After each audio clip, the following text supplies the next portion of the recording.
Hello குட்டீஸ், இன்றைக்கி நம்ம ஒரு அணில் கதை பார்க்கலாமா? ஒரு காட்டில் அணில் மம்மம் தேடி அலைஞ்சிட்டு இருந்தப்ப அதுக்கு நிறைய நட்ஸ் கிடச்சிதான். நிறைய நட்ஸான். அது அணில் அங்கேயே சாப்பிட்டுட்டு அப்புறம் அணில் என்ன பண்ணிச்சான், இது நம்ம இங்கேயே சாப்பிட்டுட்டு விட்டுட்டு போகக்கூடாது, எடுத்துகிட்டு போய் வீட்டில் சேர்த்தி வச்சா நமக்கு மம்மம் இல்லாதப்ப ஹெல்ப்ஃபுல்லாக இருக்கும்னு சொல்லி கூடையில் நிறைய எடுத்துகிட்டு வந்து வீட்டில் போட்டு நரைச்சி வச்சிட்டு இருந்துதான்.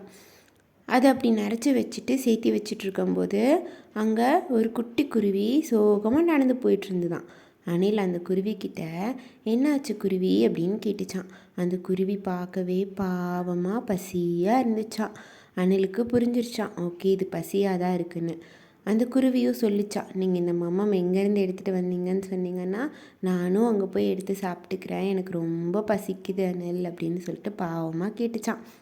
அணில் யோசிச்சுதான், பாவம் இந்த குருவினால் அவ்வளோ தூரம் பறந்து போய் அந்த மம்மம்மை சாப்பிட முடியாது, நம்மளே கொடுக்கலாம் அப்படின்னு யோசிச்சு இந்தாங்க குருவி, நானே உங்களுக்கு மம்மம் கொடுக்குறேன், நீங்கள் இப்போ இதை சாப்பிட்டுக்கோங்க, இவ்வளோ டயர்டில் உங்களால் அவ்வளோ தூரம் பறக்க முடியாது, என்கிட்ட தான் நிறைய மம்மம் இருக்கே, நீங்கள் நல்லா பசியாறிட்டு அப்புறம் அங்கே போய் எடுத்துக்கோங்க அப்படின்னு அணில் சொல்லி அதுக்கிட்ட இருந்த நட்ஸ்லாம் கொஞ்சம் குருவிக்கு கொடுத்துச்சான்.